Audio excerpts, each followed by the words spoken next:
Samsung Galaxy M23 ini cukup membawa perubahan yang berbeda dibandingkan Galaxy M22. Walaupun sebenarnya seri M tuh bawa tradisi biasa, yaitu nggak ada teknologi baru, semua spesifikasi yang ada tuh udah dipakai duluan ya di seri Galaxy A. Namun Galaxy M23 ini cukup bisa memberikan pengalaman yang cukup berbeda dan menyenangkan selama pemakaian. Tapi ada satu hal yang cukup mengganggu, bukan secara fungsionalitas tapi secara penggunaannya. Oke, di sini Fadil langsung aja kita review si Samsung Galaxy M23.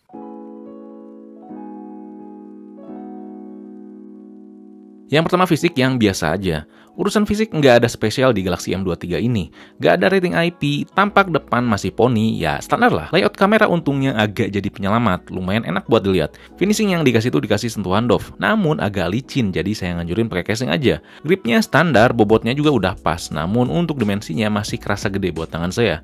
Kalian juga gak bisa ngerap feedback getar yang nyaman di sini, cukup kasar feedbacknya. Yang buat enak di sini ada jack 3,5 mm dan slot microSD yang misah sama slot dual SIM-nya. Terus kita dikasih sensor sidik jari yang udah nyatu sama tombol power yang pembacaannya tuh cukup cepet. Kalau urusan face unlock sih biasa aja. Emang nggak terlalu menarik sih buat bahas fisiknya, karena di fisiknya ini menjadi salah satu faktor yang ditekan biar harganya tuh murah. Lalu yang ditekan lagi ya masalah budget selain masalah fisik tadi adalah masalah layarnya, yaitu pakai panel TFT. Tapi warna yang ditampilin tuh nggak kusem ya, cukup bagus, nyaman buat dilihat, walau sedikit nggak sebagus warna di Galaxy A13. Di sini dikasih refresh rate 120Hz yang emang benar-benar mulus. Penggunaan sensitivitas layarnya udah cukup oke, baik pemakaian sehari-hari ataupun intens. Untuk masalah panel, kualitas warna, gambar, dan sensitivitas saya nggak ada komplain. Kecuali ya, seperti biasa pemakaian tuh agak ribet ya. Di sini kita nggak dikasih LED notifikasi, jadi kalau mau ngecek ada notif atau enggak, ya kita sering-sering ngecek ponsel lah, nggak praktis. Kalian jangan ngarep always on display di sini ya, karena bukan layarnya OLED. Layar 6,6 inci Full HD Plus ini emang sayang kurang didukung baik dengan speaker mono yang ada. Walaupun udah di backing sama Dolby Atmos, untuk 2022 tuh tetap kurang nendang. Speaker mononya nggak jelek, untuk seukuran speaker mono tuh udah baik. Tapi ya tadi, kalau misalkan dengan kompetitornya, di harga segini atau bahkan di bawahnya udah ada yang stereo. Tapi layar dan speakernya ini udah cukup oke lah buat nonton Netflix, YouTube, atau konten lainnya. Yang ketiga tuh fitur yang lengkap. Karena di sini udah pakai Snapdragon 750G, tentu aja udah punya modem 5G yang cukup lengkap, mulai dari band N1, N2 sampai N40. Untuk meminimalisir budget, di sini Wi-Fi-nya baru versi 5, belum versi 6. Yang jangkauannya tuh standar namun cukup stabil. Bluetooth-nya masih versi 5 dan ada FM radio juga NFC. Galaxy M23 di sini nggak dibekelin sama One UI Core, tapi One UI versi biasa, yaitu versi 4.1. Dan yang paling menyenangkan di sini adalah nggak hadirnya Bixby ya. Jadi lebih enteng dan si Google Assistant tuh nggak keganggu sama virtual assistant yang lain. Kalau fitur gimmick ya masih ada, yaitu virtual RAM. Terus di sini kita nggak bisa nemuin phone link, suatu fitur yang memungkinkan kita untuk menghubungkan ponsel dengan laptop Windows dengan mudah. Jadi ya kita harus download phone linknya sendiri. Lalu fitur lainnya cukup lengkap ya, mulai dari hide apps, notif history buat lihat notif yang udah kehapus, secure folder, continue to other apps buat bisa membuat kita melanjutkan buka aplikasi browser sama Note Samsung bawaan di perangkat lain dengan Samsung akun yang sama, tombol power yang bisa di custom fungsinya, ada dual messenger, lalu ada fitur yang saya suka yaitu video call effect yang memungkinkan kita buat memakai efek tambahan saat video call di WA. Terus bisa Zoom dan Google Duo juga. Di sini sayang game launchernya tuh nggak ada plugin tambahan buat memonitor suhu, FPS, dan fungsi lainnya. Buat kustomisasi penampilan cukup lengkap ya, kayak ganti tema, font, navigasi, edge panel, dan color palette buat nyesuaiin warna sistem sama warna dominan di wallpaper. Nah, yang keempat, performa yang gesit. Performanya tuh jauh dibandingkan Galaxy M22. Kerasa banget. Buat keseharian atau intens ini nggak ada masalah sama sekali. One UI di dalamnya tuh kerasa banget matang. Hal ini karena si Snapdragon 750G ini tuh bukan chipset yang baru ya, udah lama. Sebelumnya juga udah dipakai di si Samsung Galaxy A52 5G. Jadi ibaratnya tuh udah dewasa lah. Setiap penggunaannya juga nyaman ya dengan si One UI ini. UI-nya bisa ngasih user experience yang matang, baik dari segi look maupun penggunaan realnya. Hanya saja, walaupun penggunaan biasa kayak buka Google Maps, pakai kamera, atau kegiatan standar lainnya yang agak berat, suhu tuh kerasa cepet naik, khususnya di bagian dekat kamera. Nggak sampai overheat, cuma kalian bakal ngerasa ya si suhunya tuh naik. Manage suhu tuh emang lebih baik di Snapdragon 695. Udah coba ponsel apapun dengan chipset tersebut, urusan suhu tuh adem. Tapi ada kelebihan tersendiri yaitu image processing yang baik baik di Snapdragon 750G ini. Nanti kita bahas ya di poin terakhir. Kita bahas dulu masalah gaming dan baterainya tuh gimana. Nah, coba main PUBG dapat settingan smooth ultra. Main cukup stabil, frame rate juga stabil di kisaran 40-an. Selama main suhunya emang naik tapi nggak sampai overheat. Main selama 20 menit, volume 50%, baterai habis 3% aja. Terus main Genshin Impact kita defaultnya settingan low. Emang kurang nyaman. Harusnya tuh bisa lebih dari ini. FPS yang kita dapat tuh kisaran seringnya 25-an. Kalau banyak objek bergerak tuh. Tapi kalau misalkan lagi sepi bisa nyampe 30-35 lah. Suhunya emang naik tapi nggak overheat juga. Main 20 menit baterai habis 5% aja. Jadi masalah suhu kalau pemakaian intens tuh naiknya wajar. Cuma kalau kerjaan sehari-hari yang sebenarnya tuh nggak butuh kerja keras, terkadang suhu agak cepet naik. Nggak sering atau bukan jadi deal breaker ya. Seharusnya sih masalah kayak gini bisa beres di software update mendatang. Dan ya berdasarkan pemakaian urusan baterai tuh emang benar-benar awet. Pemakaian intens tanpa main game dari 95% ke 7% bisa ngasih screen on time 10 jaman. Itu dengan konsumsi Netflix sampai 2 jam, buka berbagai sosmed, buka online shop, rekam foto, video, dan lainnya. Jadi kalian jangan khawatir masalah baterai. Ngecasnya dengan daya 25 watt cukup lah. Walau ya bukan terbaik di harganya ya.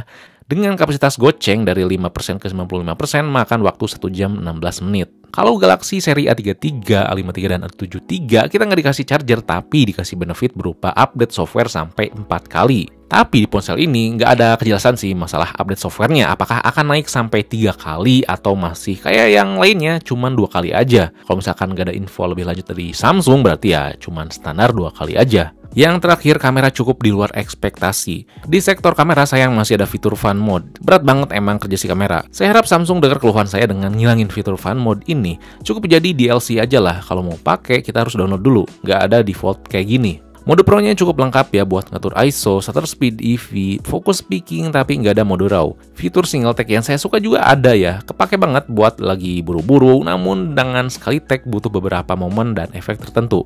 Nah, hasilnya gimana? Cukup solid di harga 3 jutaan walaupun resolusinya nggak nyampe 100 megapiksel. Setiap gambar yang diambil tuh masih berusaha buat nggak terlalu bagus dibandingkan seri A yang punya harga kurang lebih sama. Namun ditahannya tuh nggak bikin jadi jelek. Detailnya cukup baik dengan kondisi optimal, warnanya vivid, dynamic range, dan kontras juga oke. Kalian bakal suka dengan hasilnya yang ditampilin, asalkan nggak keberatan dengan warna yang vivid. Karena aspek lainnya tuh mengikuti juga ya, nggak cuma dinaikin doang tone warna atau saturasinya. Kalau ultrawide-nya sih detailnya standar banget, kalian nggak bisa berharap lebih, namun tetap kepake. Yang saya suka lensa utamanya ini fokusnya cukup baik. Walaupun objek lumayan dekat, bisa ngambilnya dengan oke. Jadi nggak usah ngandelin lensa makro lah. Yang disayangin emang kalau objeknya manusia, walau mode cantik tuh mati dan cukup cahaya, masih kelihatan agak mulus. Nggak pakai banget emang, tapi ya kelihatan aja. Muka mulus tuh sebuah treatment yang wajib sih di ponsel 3 jutaan ke bawah. Kalau kurang cahaya juga dapat bekerja dengan baik, termasuk mode malamnya. Bisa menyeleksi noise sedikit lebih baik dan pencahayaan bisa diambil lebih banyak. Tapi kalau kondisi gelap banget, kalian jangan berharap lebih.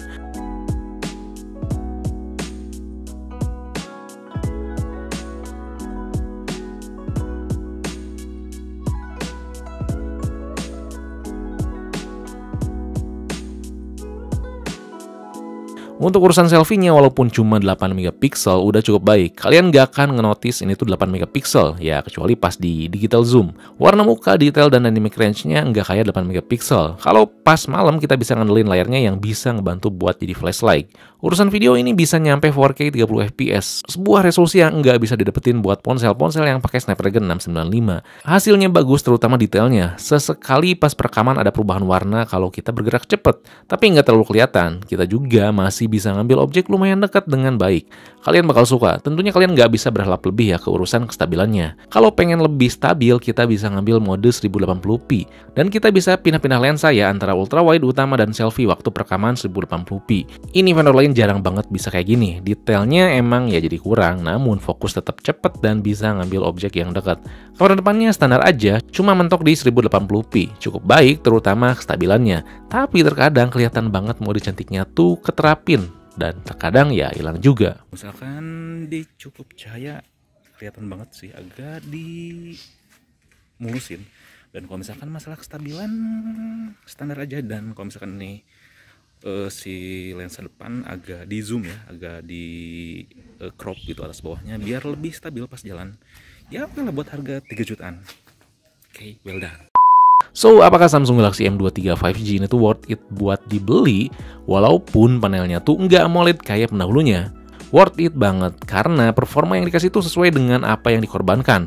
Layar TFT-nya ini juga nggak jelek ya, nggak sama sekali. Yang ganggu cuma ya kalau ngecek notifnya aja, nggak praktis karena nggak ada LED notifikasi. Yang harus kalian terima di sini selain panelnya TFT adalah nggak hadirnya kepala charger dan speaker mononya yang dimiliki itu ya standar.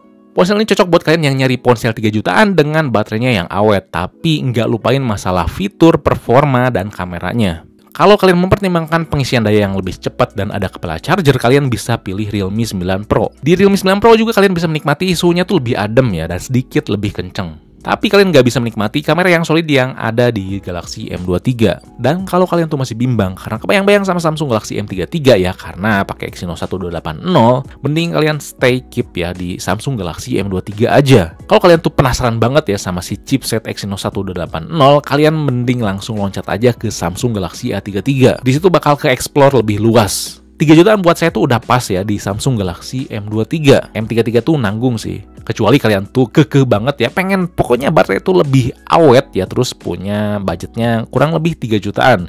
Ya silahkan aja beli Samsung Galaxy M33. Oke, sekian saja review kali ini. Kalau misalkan ada yang ingin tanyakan, kalian bisa tulis komen di bawah. Dan jangan lupa juga buat like, share, subscribe Pixme, lalu nyalain lonceng notifikasinya biar gak ketinggalan video berikutnya. Oke, di sini Fadil, peace out.